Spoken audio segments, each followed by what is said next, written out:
चलो, तो यहाँ पे देखो करना क्या है कि हमें निकालना है HCF। किस मेथड से? तो प्राइम फैक्टराइजेशन मेथड से। ये बहुत सारे बच्चे, जैसे तुम लोग फंस गया वैसे ही और भी बच्चा फंसता है। कैसे? फैक्टर के थ्रू फैक्टराइजेशन करते हैं। नॉर्मल तो हम लोग करना जानते हैं, लेकिन प्राइम फैक्टराइजेशन के जरिए देखो कैसे करेंगे। सबसे पहले हम इस 18 को, सबको, तो सबसे पहले हम 18 को क्या लिखते हैं? फैक्टर लिखते हैं। फैक्टर निकालते हैं। निकालते कैसे हैं फैक्टर? तो फैक्टर निकालने के लिए आपको बताया गया था कि 18 को कैसे निकालेंगे, 2 नीम 18 ऐसे करके निकालते हैं, 3 तिया 9। तो ये जो हमारा निकला ये हमारा क्या कहलाता है? Prime factorisation. तो जो 18 का निकला कितना निकल गया? 2 गुना 3 गुना 3। बोलो समझ में आ गया?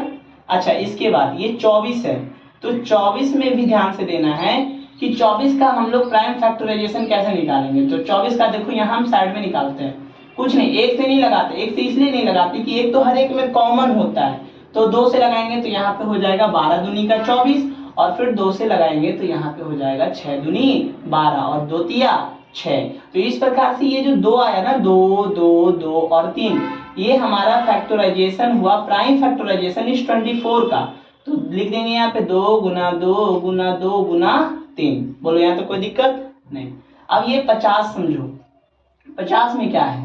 बस इसका भी निकाल लेंगे। जैसे सबका प्राइम फैक्टराइजेशन निकाले वैसे 50 का भी निकालेंगे। तो यहाँ पे ध्यान से देखो, 2 से लगाएंगे तो 25 बार में लगेगा, फिर 2 से नहीं लगेगा, 3 से भी नहीं, 4 से भी नहीं, 5 से लगाएंगे तो 5 25 का 25।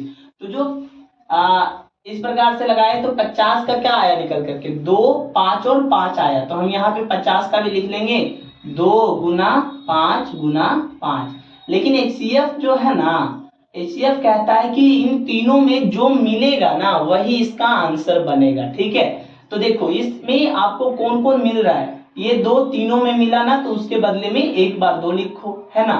उसके बाद देखो कौन ऐसा चीज है तो तीनों में मिले। तीनों में अब ऐसा कोई भी नहीं है, 3 3 यहाँ है बट यहाँ नहीं है, तो अब किसमें है ही नहीं। तो इसका जो इस 18 24 और 50 का जो HCF आएगा, है ना, प्राइम फैक्टराइजेशन के जैसा करने से ये इसका आंसर हो जाएगा। तो मुझे उम्मीद है कि आपको समझ में ये आ गया होगा।